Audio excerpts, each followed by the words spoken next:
باولو بينتو ام ابل فريرا. باولو بينتو ام ابل فريرا.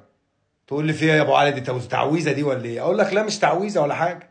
صلي على حبيبك النبي قلبك يطيب عليه افضل الصلاه والسلام، واعمل لايك ومتابعه واعمل شير للفيديو عشان الفيديو ده مهم جدا. واضح وجلي للكل ان اداره النادي الاهلي والكابتن محمود الخطيب ولجنه التخطيط استقروا بشكل كبير على المدرسه البرتغاليه. المدرسه البرتغاليه ستكون هي المدرسه القادمه لتدريب النادي الاهلي بشكل اكتر من 90%.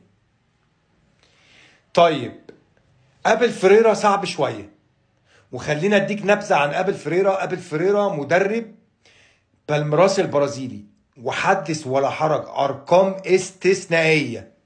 2 دوري برازيلي، 2 كوبا ليبرتادوريس، يعني مش عايز اقول لك بياخد بطولات في اصعب كره في العالم، كره امريكا الجنوبيه. من وجهه نظري اصعب كره في العالم كره امريكا الجنوبيه، اصعب من كره اوروبا كمان.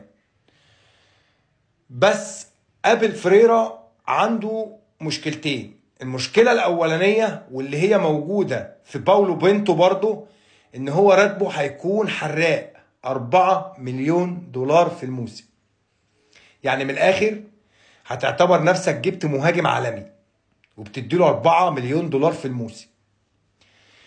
بس ابل فريرا عنده مشكله تانية، ان نادي بالميراس رد رسمي على النادي الاهلي. انا بقول لك كلام محدش هيقوله لك، ان المدرب مستمر داخل نادي بالميراس بعقد طويل الامد.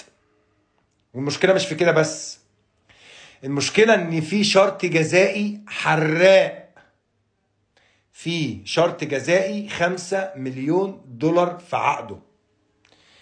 يعني من الاخر ابل فريرا هيكون صعب جدا بسبب تمسك ناديه، بسبب الراتب العالي، بسبب الشرط الجزائي اللي في عقده. طب ايه هي المدرسة البرتغالية التانية؟ باولو بينتو.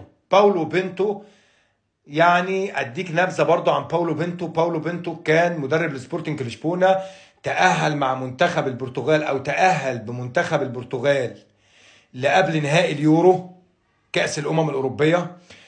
درب منتخب الامارات، درب منتخب كوريا. سي في محترم.